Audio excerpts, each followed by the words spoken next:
Don't bite off more than you can chew. Sharon Horne-Ellstrom here, and our idiom today makes me laugh. Now, I don't know about you, but I noticed that pretty much every business owner I've ever met, anybody especially who started their business from scratch, and if you've done that, like I've done several businesses from scratch, you automatically take on too much, which is what this idiom or this expression means.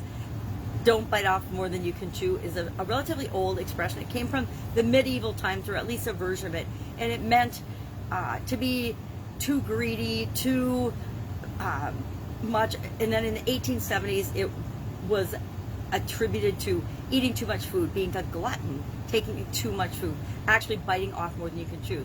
In America, in the late 19th century, supposedly there's a story of a man offered another man a piece of his plug of chewing tobacco, and it's just a reminder. It said, you know, don't bite off more than you can chew. It's a reminder to the receiver to not be too greedy, to not take too much.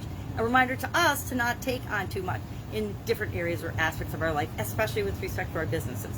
Now, I grew up in a family of workaholics and A-type personalities, and so the probability of me not biting off more than I could chew was slim to none. And I've done that in several situations, as I'm sure you probably have as well, especially when we're on a push to grow or to build or supersize our business. If we're adding a new product line, if we're adding new people, if we're building our teams, developing our teams, whatever it is, putting in place our processes and systems to grow our business, a lot of times we're working way too many hours, we're pushing too hard, we're letting other areas and aspects of our life, like eating and sleeping, fall by the wayside, and not taking care of ourselves particularly well, because we're on a temporary push. And the key is to make those pushes temporary, because our businesses will always ebb and flow.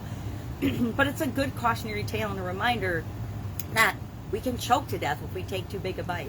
I was thinking about that fruit by the foot snack, and what's the other one, that yard of gum. Remember that yard of bubble gum?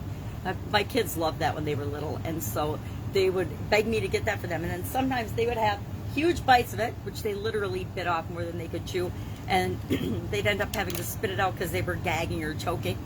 Ever seen a child with their mouth so full of bubble gum that it's like oozing out? That's how many of us treat our businesses. We treat our businesses like we have to do everything, and everything has to get done right now. But the truth is, often slow and steady wins the race. If we've got a plan and we're following that plan, and we're paying attention to what's going on around us, and we're implementing that plan, and we're adding team members and processes and systems to build and grow in a way that's right for us, and that'll be different for everybody, then we're not biting off more than we can chew. But if we try to do everything at once, do everything ourselves, we get burnt out and die, what's the point? There's no point. So, love to know your experience with this particular idiom or expression. I don't know that I've ever said, don't bite off more than you can chew. Probably have to my kids on occasion. But I don't know that I've ever said it to people that I'm working with or coaching. I'll just usually encourage them to break big tasks down into bite-sized pieces, and literally normal bite-sized pieces that they're not going to choke on, that they're not going to trip on, that they're not going to have challenges with. You know, how the saying, and I wish there was another saying, there probably is, you know, how to eat an elephant, one bite at a time. I caught myself saying that to my granddaughters before, because they were trying to do big, hard, complicated tasks. You know, reminds me of Legos. Legos come with instructions, and you do them step by step by step by step. You have a pile of Legos to begin with, and then all of a sudden you have this great ship or castle or all kinds of crazy things they make with Legos now. But you do it by following the step-by-step instructions, breaking it down piece by piece and building it one piece at a time. And I think it's important that we remind ourselves, as funny as this, and as much as this particular idiom makes me laugh with respect to building and growing and supersizing our business, it reminds us to try to find some semblance of sanity as we're building, as we're growing, as we're supersizing. Because we all need things to keep us going, or we will get burnt out and we will die, and the project and the business will die right along with us.